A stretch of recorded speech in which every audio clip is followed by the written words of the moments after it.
نحمدہ ونصلی ونسلم علی رسولہ الکریم اما بعد فاعوذ باللہ من الشیطان الرجیم بسم اللہ الرحمن الرحیم اللہم صلی علی سیدنا مولانا محمد وعلی آلہ وعطرتہ بعدد کل معلوم لک۔ پروگرام انوار العلم میں ہوں آپ کا میزبان محمد سہیب شبیر اور انفو انڈیا کے تعاون سے آپ یہ پروگرام دیکھ رہے ہیں۔ محترم سامعین، یہ دور بڑا ایک مشکل دور چل رہا ہے جس سے ہم گزرے ہیں، مگر جو لوگ اس دور کا مقابلہ، حالات کا مقابلہ صبر کے ساتھ، تحمل کے ساتھ اور حکمت عملی کے ساتھ کرتے ہیں تو یقیناً وہی لوگ کامیاب ہو جاتے ہیں۔ اس دور میں جہاں بہت سے معاملات درپیش ہیں امت مسلمہ کو، وہاں انہی مسائل میں سے ایک مسئلہ آج کل جو اکثر طور پر زیر بحث دیکھنے میں آ رہا ہے وہ جائیداد کے حوالے سے ہے کہ جائیداد کی تقسیم کیسے ہونی چاہیے اور زندگی میں والدین کو کب اپنی جائیداد کے حصے کرنے چاہیے اور کیسے کیسے حصے کرنے چاہیے۔ تو اس حوالے سے بہت سے احباب نے ہم سے کہا کہ آپ اس حوالے سے گفتگو کریں، تو آج انشاءاللہ ہم اسی حوالے سے گفتگو کریں گے، اور آج ہماری گفتگو کا عنوان ہوگا کہ والدین کی زندگی میں جائیداد کی تقسیم کا طریقہ کار، کہ کس وقت والدین کو جائیداد تقسیم کرنی چاہیے اور کیسے کیسے کرنی چاہیے، اس میں بھائیوں کا کتنا حصہ ہے، بہن کا کتنا حصہ ہے، اور پھر جو زوجہ رہ جائیں زوجہ کا کتنا حصہ ہے، اور پھر اگر کوئی شخص ایسا ہے کہ جو فوت ہو جاتا ہے اور اس کے کچھ بچے بالغ اور کچھ نابالغ ہیں، ان کی جائیداد کا طریقہ کار کیا ہونا چاہیے۔ تو وراثت کے حوالے سے انشاءاللہ آج ہم یہ گفتگو کریں گے، اور الحمدللہ آج ہمارے ساتھ ہمیشہ کی طرح موجود ہیں، کسی تعارف کے محتاج نہیں ہیں، ابو الحسن سید احمد رضا شاہ صاحب۔ میں قبل اس کے کہ اپنے گفتگو کا آغاز کروں، یہ چند ضروری جو معلوماتی جو باتیں ہیں وہ آپ تک پہنچانا چاہتا ہوں کہ رسالت مآب صلی اللہ علیہ وسلم کی آمد سے قبل زمانہ جاہلیت میں وراثت کا طریقہ کار جو تھا وہ کچھ اور تھا، مگر آپ صلی اللہ علیہ وسلم نے آ کر جہاں امت کی رہنمائی فرمائی، آپ صلی اللہ علیہ وسلم نے آ کر جہاں بہن کو حصہ دیا، جہاں بیوی کو حصہ دیا، جہاں باقاعدہ بچوں کو حصہ دیا، تو آپ صلی اللہ علیہ وسلم نے آ کر ہمیں ضابطہ حیات دیا۔ آج ہمارے پاس وہ ضابطہ تو موجود ہے، آج ہمارے پاس وہ طریقہ کار اسلام میں مکمل موجود ہے، مگر ہم سمجھنے سے قاصر ہیں، ہم سیکھنے سے قاصر ہیں۔ ہر وقت کے ہر کام کے لیے ہم جو ہے وقت نکالتے ہیں، مگر یہ جو ضروری مسئلہ ہے، اب جیسے عام طور پر دیکھا گیا کہ کئی دفعہ ایسا ہوتا ہے، بسا اوقات اخبار میں آتا ہے کہ باپ نے اپنی جائیداد سے بیٹے کو آگ کر دیا، تو اس کی کیا شرعی حیثیت ہے اور کیا ایسا کرنا جائز ہے؟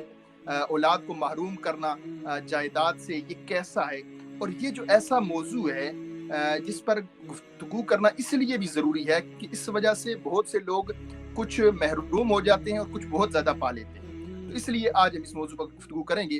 میں گفتگو کا آغاز شاہ صاحب سے اس سوال سے کرنا چاہتا ہوں۔ شاہ صاحب، ہمیں سب سے پہلے بتائیے گا وراثت کسے کہتے ہیں؟ وراثت کا جو یہ جو لفظ وراثت ہے، اس کی تعریف اور اس کا ترجمہ کس انداز میں، کب وراثت بنتی ہے؟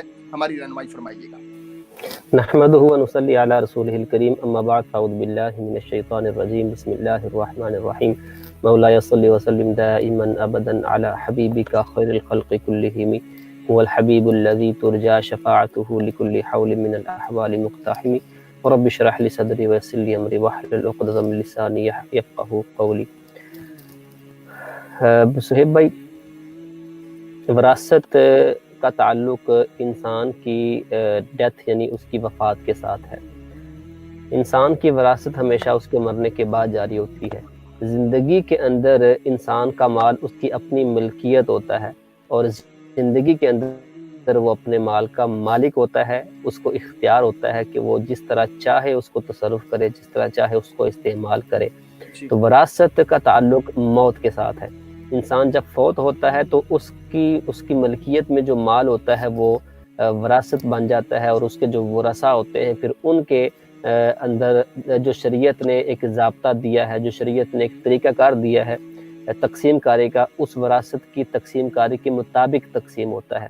لیکن زندگی کے اندر وراثت نہیں ہوتی۔ اگر کوئی شخص زندگی میں جائیداد تقسیم کرنا چاہے تو نہ ہی تو اس کو وراثت کہتے ہیں، اور نہ ہی وراثت کہہ کے جو ہے وہ اولاد اس کا مطالبہ کر سکتی ہے کہ مجبور کرے اپنے والدین کو کہ وہ زندگی میں جائیداد تقسیم کرے۔ تو چونکہ ہمارا جو ٹاپک ہے وہ آج زیادہ ریلیٹڈ ہے کہ زندگی کے اندر اگر والدین جائیداد تقسیم کریں تو کیا تقسیم کرنا کیسا ہے. پہلی بات یہ کہ جائز ہے کہ نہیں جائز. اگر جائز ہے تو اس کو کیسے تقسیم کریں, اور کیا جو ہے اولاد مجبور کر کے اور زبردستی اپنے والدین سے جائیداد کی تقسیم کا مطالبہ وراثت کہہ سکتی ہے کہ نہیں. تو اس حوالے سے جو پہلی بات میں نے عرض کی وہ یہ کہ انسان جب تک زندہ ہے اس کا مال, اس کی جائیداد اس کی اپنی ملکیت ہے, اس کو وراثت نہیں کہتے. اور وراثت ہمیشہ انسان کے مرنے کے بعد جاری ہوتی ہے, اور وہ وراثت انسان جو ہے وہ خود تقسیم نہیں کرتا مرنے کے بعد, بلکہ شریعت نے اس کا ایک ضابطہ دیا ہوا ہے.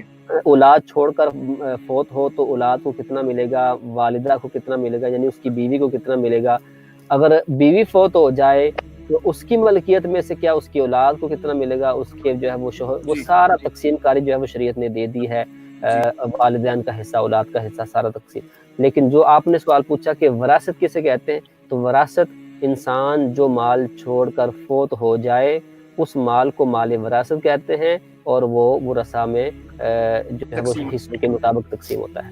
جی, یہ تو بات شاہ صاحب آپ نے بڑی آسان الفاظ میں ہمارے سننے اور دیکھنے والوں تک پہنچائی کہ ملکیت جو زندہ ہے اس کی ملکیت ہے, وہ جس کو چاہے جیسے چاہے وہ اپنی زندگی میں دے دے, اور زندہ جو شخص فوت ہو جاتا ہے اس کا جو پیچھے مال بچ گیا اسے وراثت کہتے ہیں. یہ تو بات ہمیں آپ نے ماشاءاللہ بہت ہی خوبصورت انداز میں ہمیں سمجھائی.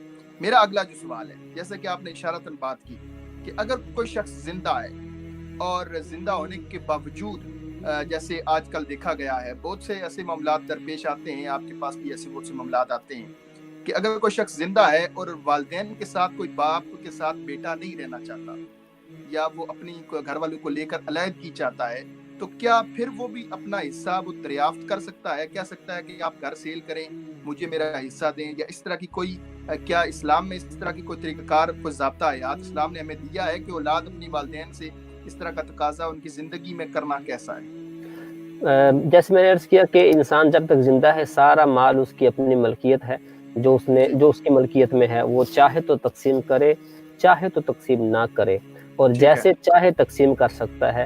ہاں, اس کا مستحب طریقہ انشاءاللہ میں بعد میں عرض کرتا ہوں. اگر کوئی شخص اپنے والدین سے علیحدگی اختیار کرنا چاہتا ہے اور چاہتا ہے کہ میرا گھر علیحدہ ہو اور میں اپنے بچوں کو وہاں لے جاؤں, تو وہ زبردستی اپنے والدین سے جائیداد کا مطالبہ نہیں کر سکتا. والدین کی ملکیت, جائیداد ان کی ملکیت ہے, وہ چاہیں تو دیں چاہیں تو نہ دیں. ہاں, آج کل اولاد اپنے والدین کو بعض اوقات ایموشنلی طور پر اتنا مجبور کر دیتی ہے کہ والدین پریشان ہو جاتے ہیں, اور جب وہ پریشان ہوتے ہیں تو وہ بعض اوقات جو ہے وہ غلط فیصلے بھی کر دیتے ہیں, اور وہ اس وجہ سے کرتے ہیں کہ ان کی اولاد ان کو مجبور کرتی ہے اور وہ کوئی رستہ نہیں چھوڑتی. لہٰذا اگر کوئی شخص علیحدہ ہونا چاہتا ہے تو, اور وہ بالکل بیوی بچوں والا ہے, عاقل بالغ ہے, اپنے پاؤں پہ کھڑا ہے, تو والدین کی ذمہ داری نہیں ہے کہ اس کو الگ مکان بھی پرووائڈ کر کے دیں. وہ اس نے خود جو ہے وہ کرنا ہے سلسلہ اپنا, اور خود یا تو کرائے پر رہے یا خود. ہاں, والدین اس کی ہیلپ کریں وہ الگ بات ہے, لیکن جو والدین یعنی باپ کی جو جائیداد ہے اس کا مطالبہ زبردستی کرنا, یہ اولاد کے لیے اس کو حق شریعت نے نہیں دیا. یہ اس کا حق ہی نہیں ہے, یہ تو حق ہی والدین کا ہے, یعنی اس کا مالک ہے. لوگ کہتے ہیں کہ یہ آپ ہمارا حق کھا کے بیٹھے ہوئے ہیں اور سام بن کے بیٹھے ہمارے حق پہ. بھی آپ کا حق کہاں سے ہوا؟ یہ تو شریعت نے, آپ کا حق تب ہوگا کہ جب آپ کے والد صاحب کا انتقال ہو جاتا ہے اور ان کا مال مال وراثت بن جاتا ہے, تو شریعت نے کہا کہ اس مال وراثت میں آپ کا حق ہے, جو بھی آپ کا حصہ ہے. جب تک آپ کے والدین زندہ ہیں تو آپ کا حق کیسے ہو گیا؟ یہ تو والدین کی ملکیت ہے, یہ تو باپ کی ملکیت میں ہے, وہ چاہے تو دے چاہے تو نہ دے. اس کا ایک جواب اگر آپ اس کو تھوڑا سا اپوزٹ کریں سہیب بھائی, جیسے والد فوت ہو جائے تو اس کے مال میں سے بیٹے کو یا بیٹی کو حق ملتا ہے وراثت کا. اسی طرح اگر بیٹا یا بیٹی فوت ہو جائے پہلے ہی, اور اس کے والد بھی موجود ہوں, والدہ بھی موجود ہوں, اور بیٹا اور بیٹی کی ملکیت میں کوئی جائیداد ہو یا ان کے پاس کوئی, تو ان کا وارث باپ بھی بنتا ہے. باپ جیسے باپ کا وارث بیٹا یا بیٹی بنتی ہے, ایسے ہی بیٹا اور بیٹی کا وارث باپ بھی بنتا ہے, اور باپ کا بھی حصہ اس کی جائیداد میں ہے. تو ایسے کیا نہیں جاتا, کیا نہیں جاتا, لیکن شریعت نے حصہ دیا ہے. تو لہذا باپ بھی تو کہہ سکتا ہے نا کہ جیسے میرے زندہ ہوتے ہوئے میرے حق میں سے تم وراثت کا نام لے کر جو ہے وہ تم میرے وارث بنو گے بعد میں، لیکن تم مجھے مجبور کر رہے ہو، تو میں بھی تمہیں کہہ سکتا ہوں کہ میں بھی تیرا وارث بنوں گا بعد میں، تو زندہ ہے تو اپنی زندگی میں مجھے اپنا حق دے جو میرا بنتا ہے. تو یہ وہ بھی کہہ سکتا ہے.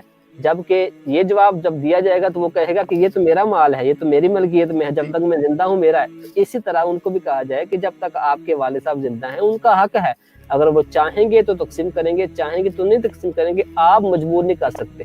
لہذا یہ تھا سوال کا جواب کہ اگر وہ مجبور کریں تو کیا مجبور کرنا کیسا ہے، یہ بعد میں انشاءاللہ ڈسکس کرتے ہیں کہ تقسیم کاری کیسے کرے اگر کرنا چاہتا ہے، لیکن یہ جواب ہو گیا کہ مجبور نہیں کر سکتے.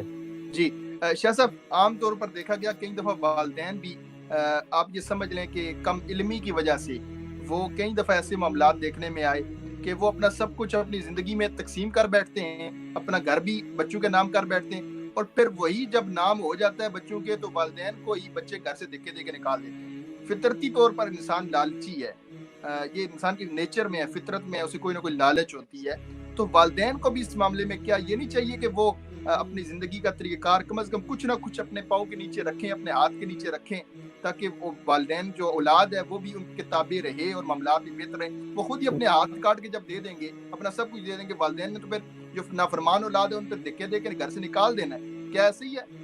بس بالکل ایسا ہی ہے. یہ والدین کا پہلے یہ قصور ہوتا ہے کہ تربیت نہیں کرتے اپنے بچوں کی، کیونکہ بچے بعد اوقات جب تربیت والدین نہ کریں، شرعی تربیت، اسلامی تربیت، تو بچے صرف اور صرف مادی جو ہے وہ چیزوں کو مد نظر رکھتے عزت کر رہے ہیں. باپ مالدار ہے تو عزت کریں گے، اور باپ کے پاس مال نہیں ہے، باپ اتنا جو ہے اس کے پاس کوئی جائیداد نہیں، تو بچے جو ہے وہ ان کی عزت نہیں کریں گے، احترام نہیں کرے اور ان کو نعوذ باللہ برا بلا کہیں گے اور ذلیل کریں گے. جبکہ نبی پاک علیہ السلام کی بارگاہ میں جب ایک باپ نے ایک اشعار لکھ کر اور ایک داستان سنائی تھی اپنے بیٹے کے حوالے سے، کہ وہ ایک اشعار پڑھ کے بڑے دکھی اشعار کے، جب میرا بیٹا جو بچہ تھا میں اس کے جو خیال رکھتا تھا، میں نے اس کو کھلایا پلایا، آج جو ہے میں ضرورت مند ہوں تو میرا بیٹا مجھے جو ہے وہ اپنے مال میں سے مجھے دیتا نہیں اور میرا خیال نہیں کرتا. تو نبی پاک علیہ السلام جلال میں آیا، آپ نے جب اس کے بیٹے کو بلایا اور بلا کر یہ کہا انت و مالک لابیک، اے شخص تو اور تیرا مال دونوں تیرے باپ کا ہے، تو بھی تیرے باپ کا ہے، تیرا مال بھی تیرے باپ کا ہے. یہ تو ہے نا والدین کی کیا اہمیت ہے یہ سکھانے کے لیے. لیکن والدین کو بھی چاہیے کہ وہ تھوڑی سی عقل مندی کا جو ہے وہ مظاہرہ کرے، اور اگر دیکھتے ہیں کہ میری اولاد جو ہے وہ نافرمان ہے اور وہ کسی وقت بھی میرے ساتھ اس طرح کر سکتی ہے، تو وہ زندگی میں ہی احتیاط کریں اور اپنے پاس بھی کچھ نہ کچھ رکھیں، اور ساتھ ساتھ جو ہے وہ اپنے اولاد کی تربیت شروع سے دینی کریں، تاکہ ان کی جو اولاد ہے وہ اپنے والدین کی صرف اور صرف جائیداد کی وجہ سے عزت نہ کرے بلکہ دل سے عزت کرے. جی یہ تو دنیا کا دستور ہے، جیسا کوئی کرتا ہے ویسے ہی برتا ہے. اگر کسی نے اپنے والدین کی عزت کی ہے تو اس کی اولاد بھی انشاءاللہ اس کی عزت کرے گی، فرمانبردار ہوگی. اور کوئی اگر اپنے والدین کی عزت اس لیے کرتا ہے کہ ان کے وہ مال مجھے دے دیں، تو پھر اس کی اولاد بھی ویسے ہی کرے گی. یہ تو دنیا کا دستور ہے. اور ایسے بہت سے شاہ صاحب زندگی میں واقعات دیکھے، پڑھے، سنے کہ جو والدین کے نافرمان ہوئے وہ ساری زندگی دھکے کھاتے رہے. اور غالباً کسی کی حقائق بھی ہے یہ کہ والدین کو ناراض کر کے زندگی میں کامیاب ہونا اتنا ہی مشکل ہے جیسے گرم آگ میں انسان چھلانگ لگائے اور یہ گمان کرے کہ مجھے یہ آگ اثر نہیں کرے گی. تو والدین کی فرمانبرداری کے بغیر کامیابی زندگی میں تو یہ بہت ہی مشکل مرحلہ ہے. والدین اگر شریعت کے دائرے میں رہ کر آپ کو تربیت کریں گے تو وہ یقیناً آپ کے لیے بہتر ہوگا، اور اولاد کو بھی چاہیے کہ والدین کی عزت کریں. دوسرا جو مسئلہ شاہ صاحب وہ وراثت کی تقسیم کا ہوتا ہے. مثلا اگر کوئی شخص فوت ہو گیا تو اس کی وراثت جو ہے، اب ملکیت نہیں وراثت کی میں بات کر رہا ہوں، کوئی شخص اگر فوت ہو جاتا ہے تو اس کی جو پیچھے مال بچ گیا، اس مال کی تقسیم کا کیا طریقہ کار ہوگا؟ بیوی کو کتنا حصہ جائے گا، بیٹی کو کتنا جائے گا، بیٹے کو کتنا جائے گا؟ اس کے حوالے سے ہمیں کوئی آسان الفاظ میں ہمارے سننے والوں کو بتائیں تاکہ ان کے علم میں بھی اضافہ ہو سکے اور میرے بھی ناقص علم میں اضافہ ہو سکے کہ اس کا طریقہ کار کیا ہے. سہیب بھائی، جو وراثت کا علم ہے اس کو علم الفرائض میں سے آدھا علم کہا گیا ہے. یعنی وراثت کا علم کو آدھا علم کہا گیا ہے. بہت مشکل ہے اور یہ بہت پیچیدہ ہوتا ہے. ہر شخص کی وراثت الگ سے ڈیل کی جاتی ہے انڈیویجولی. لیکن جو جنرلی حصے ہیں وہ یہی ہیں کہ اگر ایک شخص فوت ہو جاتا ہے اور اس کے اولاد میں سے بیٹا بیٹی ہے تو بیٹے کو 2 گنا ملے گا اور بیٹی کو 1 گنا. مثال کے طور پر یعنی جائیداد کے حصوں میں سے 2 حصے بیٹے کو ملیں گے اور 1 حصہ بیٹی کو ملے گا. اور اگر وہ شخص فوت ہوا ہے اور اس کی بیوی بھی ہے تو صاف ظاہر ہے بیوی بھی اپنے شوہر کے مال کی حقدار ہے، تو اس کا حصہ جو ہے وہ بیوی کا حصہ ہوتا ہے 8واں. یعنی اگر شوہر فوت ہو جائے اور اس کی اولاد ہو، کوئی نہ کوئی بیٹی بیٹا ہو، تو بیوی کو 8واں ملتا ہے، اور اگر شوہر فوت ہو جائے اور بے اولاد ہو، اس کی کوئی اولاد نہ ہو، تو بیوی کو 4تھا حصہ ملتا ہے مال کا۔ جی اور اسی طرح جو ہے وہ اگر بیوی فوت ہو جائے تو یہ بیوی کے مال میں سے جو اپنا شوہر ہے اس کو جو ہے وہ 4تھا حصہ ملے گا اگر اولاد ہو تو، اور اگر اولاد نہ ہو تو اس کو آدھا حصہ ملے گا۔ یہ بیوی اور اس کا ہے۔ اسی طرح والدین کو 6ٹھا حصہ ملتا ہے۔ ایک شخص فوت ہو گیا اور اس کے والدین زندہ ہیں تو اس کو 6ٹھا حصہ، والدین کو 6ٹھا حصہ ملے گا۔ اور اسی طرح جو بیٹی بیٹا کا میں نے عرض کر دیا کہ بیٹے کو 2 گنا ملے گا اور بیٹی کو 1 گنا ملے گا اس شخص کی جائیداد میں سے۔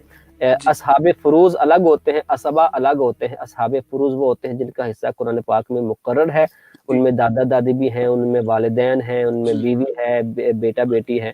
اور جو اصحاب فروض کے علاوہ ہوتے ہیں وارث، ان کو اسبا کہتے ہیں۔ وہ جو اصحاب فروض سے بچ جاتا ہے سارا اسبا کو دیا جاتا ہے۔ یہ بڑی ڈیٹیل ہے لیکن مختصراً جو مین چیز میں نے عرض کر دی۔ اسی طرح ہمارے دیکھنے سننے والے یہ اسی پہ صرف تکیہ نہ کریں، بلکہ اگر کسی کا وراثت کا کوئی مسئلہ ہو تو وہ باقاعدہ جو ہے وہ دارالفتہ رابطہ کر کے اپنے مسائل کو حل کروائے، لیکن میں نے عرض کر دیا۔ جی شاہ صاحب، بالکل آپ نے بڑی آسان الفاظ میں بیٹے اور بیٹی کا حصہ آپ نے واضح طور پر، مگر کئی دفعہ اس طرح ہوتا ہے کہ کچھ چیزیں، جیسے میں عام اگر مثال دوں، کچھ زرخیز زمینیں ہوتی ہیں، کچھ بنجر زمینیں ہوتی ہیں، کچھ اچھی پراپرٹیز ہوتی ہیں، تو اس کے تقسیم کے حوالے سے جیسے آپ نے فرمایا کہ ہر شخص کی جو جائیداد ہے اس کی تقسیم کا طریقہ کار مختلف ہوگا، تو بہتر یہ ہے کہ وہ اسلامی جو ہے وہ کسی فقیہ سے، کسی عالم سے رابطہ کرے اور باقاعدہ دارالفتہ سے، جیسے آپ نے ریفر فرمایا، اس سے رابطہ کر کے باقاعدہ وہ اپنی مکمل ساری ہسٹری بیان کرے، انہیں اپنا سب کچھ بتائے، اور بتانے کے بعد جو ہے وہ ان سے جو فیصلہ آئے اس پر عمل درآمد کرے۔ شاہ صاحب، عام طور پر دیکھا گیا ہے کہ بہنوں کو وراثت سے محروم کیا جاتا ہے، کہ بڑی دردناک سی کہانی ہے، اور اکثر طور پر یہ بھی پھر دیکھنے میں آیا کہ جب بیٹی جو ہے وہ اپنے والدین کے گھر آتی ہے تو پھر اس پر بھی کئی دفعہ اس طرح کے بھی سوالات دیکھنے اور سننے میں آتے ہیں کہ پھر وہ پوچھتے ہیں کہ اب جو ہے بیٹی ہم نے بیاہ کر دے دی ہے، اب وہ والدین کے گھر آئی ہے، اب وہ نماز پوری پڑھے گی یا آدھی پڑھے گی، حصے سے بھی محروم کر رہے ہیں اسے، اور اس طرح کے معاملات۔ تو اس بارے میں ہماری رہنمائی فرمائیے گا کہ بیٹی کا حصہ جو شخص اس سے محروم کرتے ہیں، کیا وہ اپنے آپ کو جہنم کی طرف نہیں لے کر جا رہے؟ ایسے بے شک محروم یہ کرنا جی بے شک یہ حرام ہے اور بہت بڑا ظلم ہے۔ لوگ اس طرح کرتے ہیں کہ بیٹیوں کا جب ان کی شادی کر دی تو کہتے ہیں کہ ہم نے آپ کو جہیز میں جو دیا، شادی پہ جو خرچہ کیا، یہی ہم نے آپ کا کر دیا، تو یہی آپ کا تھا، اب وراثت میں آپ کا حق نہیں ہے کیونکہ آپ کو جو ہم نے دینا تھا دے دیا۔ آپ کیا لگتے ہیں کہ آپ فیصلہ کریں کہ آپ کی وراثت اب آپ کی نہیں رہی، آپ کی وراثت کے اندر وہی کیا جائے گا جس کو جو شریعت نے ہمیں کہا ہے۔ لہٰذا بیٹیوں کو اگر دیا ہے اور بیٹیوں کو جو ہے وہ شادیوں پہ آپ نے کچھ دیا ہے تو یہ آپ کی طرف سے ٹھیک ہے، احسان ہے، لیکن آپ اس کو وراثت سے محروم یہ کہہ کے نہیں کر سکتے کہ ہم نے بیٹی کو جو دے دیا۔ نہیں، آپ کے جانے کے بعد آپ کے ہر مال کے ہر حصے میں جو ہے وہ بیٹیوں کا حصہ ہوگا، ڈبل بیٹوں کا اور بیٹی کا 1 گنا حصہ ہوگا، اور اس سے جو محروم کرے گا وہ بہت بڑا ظالم ہے۔ آج کل بھائی بھی اس طرح کرتے ہیں اور کہ ایموشنل بلیک میل کرتے ہیں کہ بعض اوقات بہنیں جو ہیں وہ اپنے بھائیوں کے لیے بڑی قربانیاں دیتی ہیں، بھائی اپنی بہن کے لیے قربانیاں دیں، بعد میں یہ بہت کم ہوتا ہے، لیکن بہنیں ہمیشہ قربانی دیتی ہیں کہ میرے بھائی کے گھر جو ہے وہ بس جائے اور اس میں کوئی ہے۔ تو بعض اوقات اس ایموشنلی بلیک میل کے طور پر اور بعض اوقات حالات کی وجہ سے اور ان کو ایسا مجبور کیا جاتا ہے، بہنیں کہتے ہیں ٹھیک کہ میں نے اپنا ایسا معاف کیا۔ ایسے معاف نہیں ہوتا، معاف تبھی ہوتا ہے جب وراثت کے مطابق بیٹیوں کو اور بہنوں کو حصہ دے دیا جائے، تقسیم کاری کر دی جائے، کیونکہ تقسیم کاری یہ شریعت کا حق ہے، تقسیم کاری کرنا شریعت کا حق ہے، اس کو کوئی بھی معاف نہیں کر سکتا، اور کوئی بھی تقسیم کاری کرنی پڑے گی۔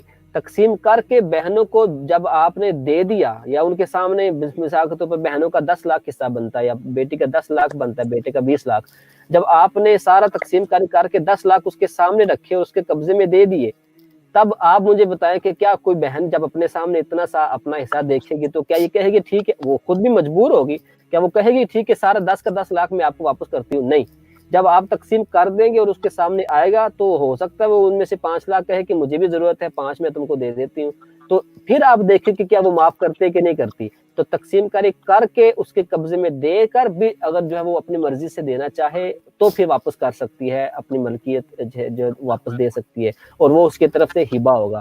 لیکن تقسیم کاری سے پہلے اپنی بہنوں کو یا بیٹیوں کو جائیداد سے محروم کر دینا اور کہنا کہ ہم نے آپ کو دے دیا ہے, یا کہنا ٹھیک ہے آپ کا بھی حصہ ہے, ہم بھی جانتے ہیں, لیکن آپ معاف کر دو, اس طرح معاف نہیں ہوتا. یہ ظلم ہے اور اس کا انجام جو ہے وہ بہت برا ہوگا, اور قیامت کے دن ایک ایک ظلم کا انجام جو ہے وہ ہوگا اور اس کی پوچھ گچھ ہوگی. تو محروم بالکل نہیں کر سکتے, یہ ہے وراثت کا. ابھی انشاءاللہ ہم ڈسکس کریں گے آخری بات کہ جائیداد زندگی میں کیسے تقسیم کریں, کیا کہتے ہیں؟ جی جی شاہ صاحب, اس سے پہلے جائیداد زندگی میں کیسے تقسیم کریں, میں چاہتا ہوں کہ ایک مسئلہ جو رہ گیا ہے وہ یہ ہے کہ بسا اوقات ایسے ہوتا ہے کوئی شخص فوت ہو جاتا ہے, اس کا کوئی حادثہ یا کوئی بھی کسی بھی مرض سے وہ شخص فوت ہو گیا, اور اس کے چند بچے بالغ ہیں اور چند نابالغ ہیں. اب بالغ اور نابالغ کی تقسیم کیسے کی جائے گی؟ کیا نابالغوں کو بھی اسی وقت ان کا حصہ دے دیا جائے گا یا ان کے بالغ ہونے کا انتظار کیا جائے گا؟ جو بچے نابالغ ہیں ان کا کیا طریقہ کار ہے اور ان کے لیے شریعت نے ہمیں کیا قاعدہ کلیہ بیان کیا ہے, اس بارے میں بھی ہمیں بتا دیجیے گا. ہمارے سننے اور دیکھنے والوں میں سے اکثر بہت سے احباب اس حوالے سے پوچھتے بھی ہیں, اور یہ چاہیے بھی ہمیں کہ ہم دین کا علم سیکھیں اور سیکھ کر اپنے دوست احباب تک شیئر بھی کریں, تاکہ یہ دین کی جو باتیں آج ہم سب کچھ سیکھتے ہیں مگر دین سیکھنے سے دور ہیں, اپنی مرضی کے کام سیکھتے ہیں مگر اسلام سمجھنے سے قاصر ہیں, تو اس بارے میں بھی ہمیں بتائیے گا. حقدار ہونے کے اعتبار سے تو بالغ اور نابالغ کا کوئی فرق نہیں ہے. جو ٹھیک ہے, شخص فوت ہو گیا اور اس کی اولاد بالغ بھی ہے اور نابالغ بھی ہے, تو شریعت کے جو حصے مقرر ہیں اس کے مطابق نابالغوں کا بھی حصہ اتنا ہی ہے جتنا شریعت نے کہا ہے.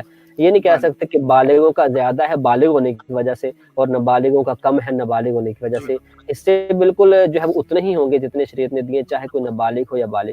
تو حقدار ہونے کے اعتبار سے تو فرق نہیں, لیکن جب تقسیم کاری کر دی جائے اس کے بعد نابالغ, چونکہ بچے بہت ناسمجھ ہوتے ہیں اور ہو سکتا ہے کہ اگر آپ ان کے قبضے میں دیں تو وہ اس کو ضائع کر بیٹھیں, لہذا اس کے لیے بہتر یہ ہے کہ گھر کا جو سربراہ ہو وہ جب تک وہ بالغ اور اچھے سمجھدار نہ ہو جائیں ان کی حفاظت کرے, ان کے مال کی حفاظت کرے. اور یہ یاد رکھیں جو نابالغ اولاد ہوگی, والد فوت ہو گیا اور اس کی جو نابالغ اولاد ہے وہ ہے یتیم, اور یتیم کا مال کھانے کی اتنی وعیدیں ہیں قرآن پاک میں ہے, احادیث میں ہے. یتیم کا مال کھانا ایک تو دوسرے کا مال کھانا ایک تو حرام ہے, یتیم کا مال کھانا وہ اس کی حرمت اور زیادہ سخت ہے.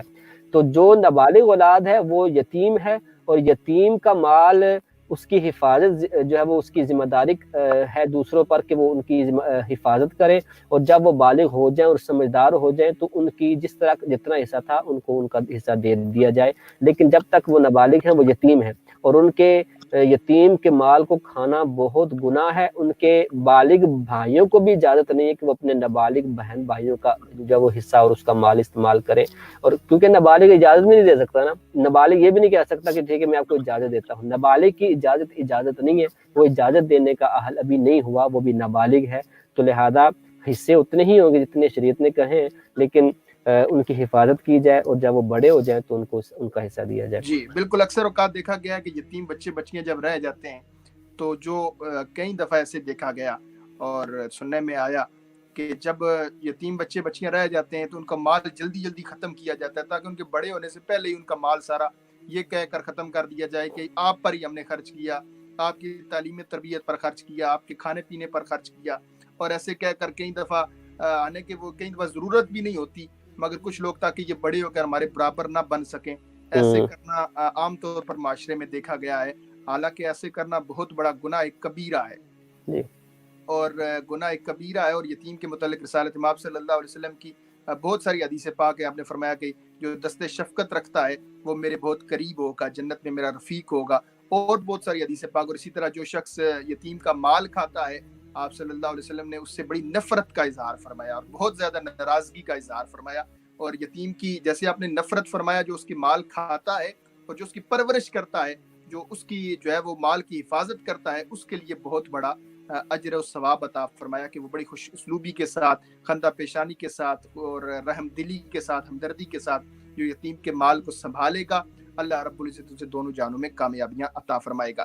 اچھا اب شاہ صاحب آخری جو پوائنٹ میں چاہتا ہوں کہ آپ ہمیں بتائیں کہ زندگی میں جائیداد کی تقسیم کیسی ہوتی ہے، کہ والدین اگر زندہ ہیں تو وہ زندگی میں جائیداد کی تقسیم کرنا چاہتے ہیں تو وہ جائیداد کیسے تقسیم کریں، کس ضابطہ حیات سے کریں تاکہ اسلام کے بھی مطابق ہو اور کسی کو محروم بھی نہ کیا جا سکے؟ زندگی میں جائیداد تقسیم کرنے کو وراثت نہیں کہیں گے، اس کو کہیں گے ہبہ یا گفٹ یا تحفہ.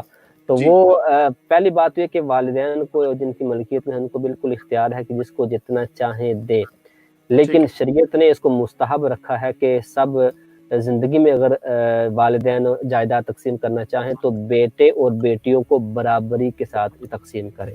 زندگی میں ایسا حصہ نہیں ہے کہ زندگی میں کہیں کہ یہ وراثت ہے لہٰذا بیٹے کو ڈبل دے دیا اور بیٹے کو جنا ایک گنا دے دیا. نہیں، برابری کرنی ہے اور عدل انصاف کرنا ہے. حدیث پاک ہے، نعمان بن بشیر رضی اللہ تعالیٰ سے روایت ہے، نبی پاک علیہ السلام کے پاس شخص آیا، عرض کیا حضور میں اپنے بیٹے کو غلام دینا چاہتا ہوں. تو وہ زندگی میں دینا چاہتا تھا کچھ، تو کہا کہ حضور نے فرمایا کہ کیا باقیوں کو بھی تم دو گے؟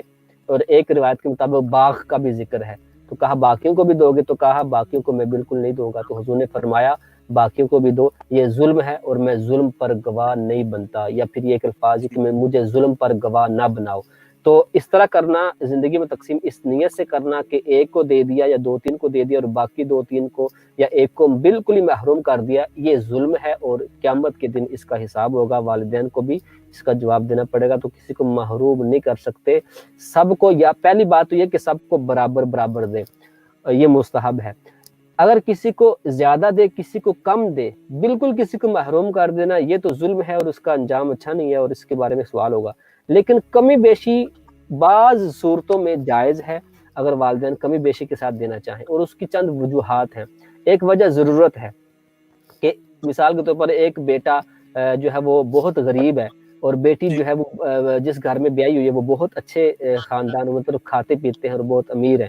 اب بیٹے کو زیادہ ضرورت ہے تو باپ یہ کر سکتا ہے کہ بیٹی کو بھی دے لیکن بیٹے کو زیادہ دے کہ بیٹا جو ہے وہ بہت مجبور ہے، ضرورت کی وجہ سے اس کو تھوڑا سا زیادہ دے دے تقسیم کاری میں زندگی میں، تو یہ جائز ہے. یا اسی طرح بیٹا جو ہے وہ اچھا کھاتا کماتا ہے اور بیٹی جس گھر میں جا کے بیائی ہوئی ہے تو، یا بیٹی ابھی اس کی شادی نہیں ہوئی تو وہ تھوڑی سی غریب ہے یا شادی ہو گئی ہے اور جس گھر میں وہ گئی ہے تو وہ مالی طور پر کافی مشکلات کا سامنا کر رہے ہیں.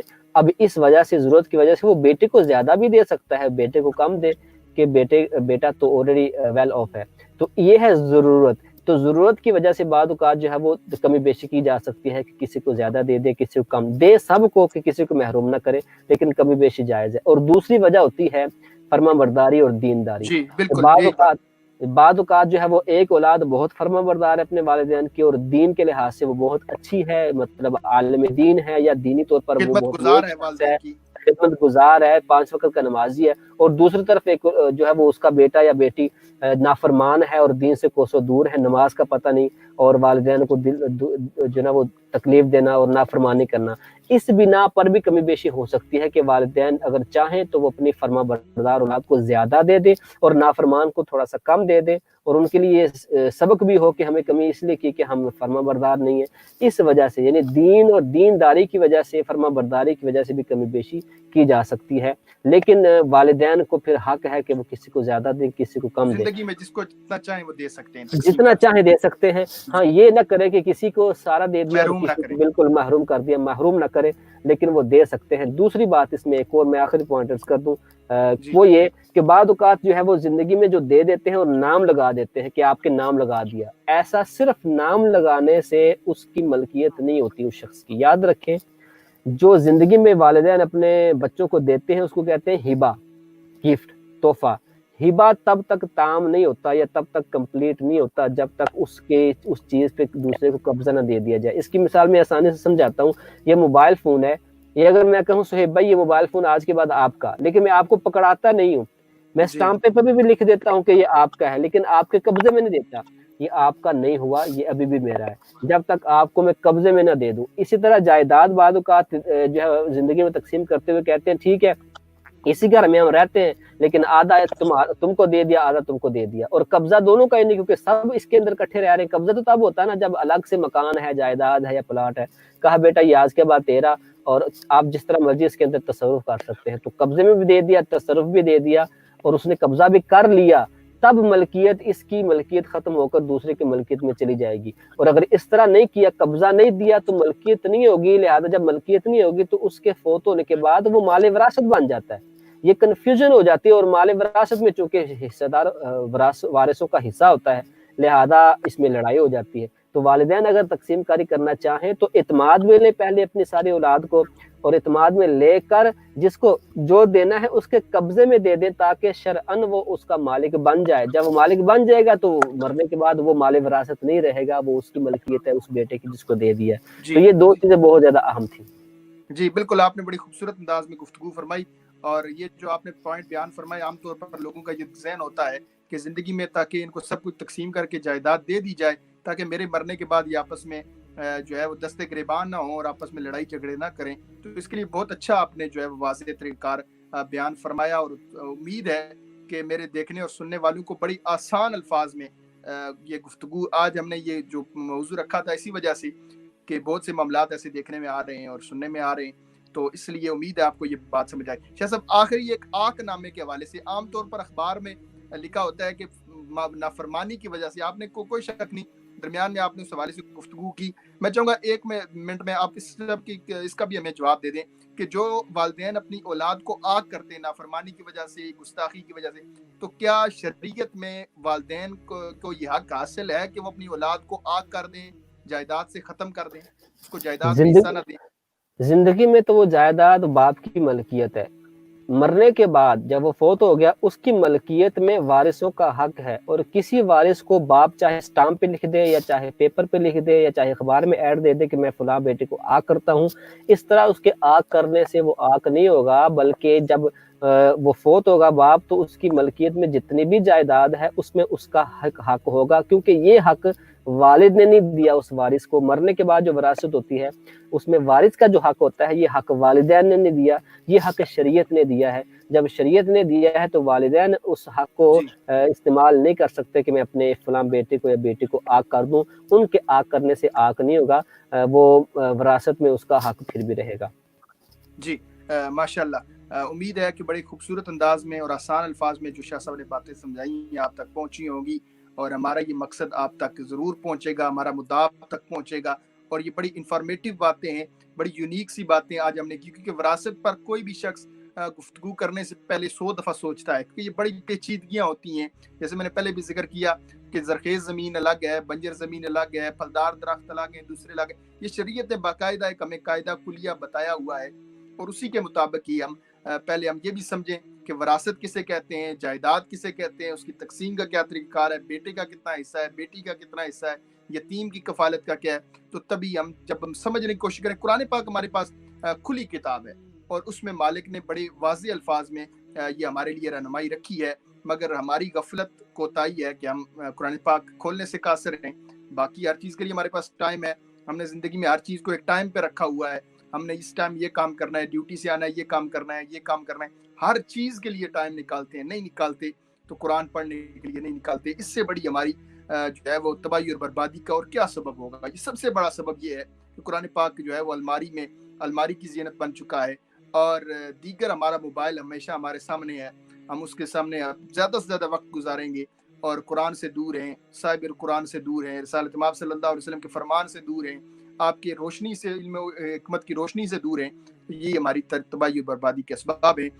مالک السماء کی حضور دعا ہے پاک پروردگار آج کی ہماری اس کاوش کو اپنی جناب میں قبول منظور فرمائے, اور جو احباب اس جائیداد کے حوالے سے, وراثت کے حوالے سے پوری دنیا میں پریشان ہیں, اللہ رب العزت ان کو بہتر اور اچھے فیصلے کرنے کی توفیق عطا فرمائے.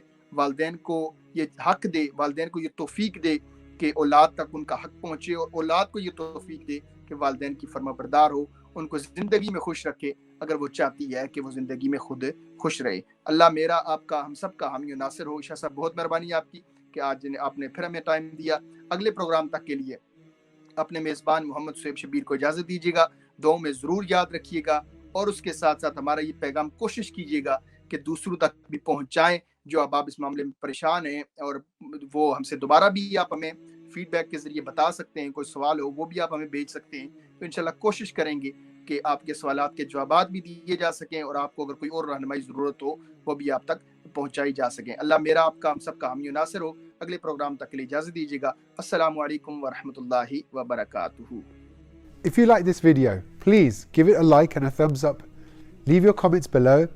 Share it with your friends, your family and your children. And don't forget to subscribe to this channel. We'll see you next time. Keep watching and spread the blessings to everyone. Assalamu alaikum wa rahmatullahi wa barakatuh.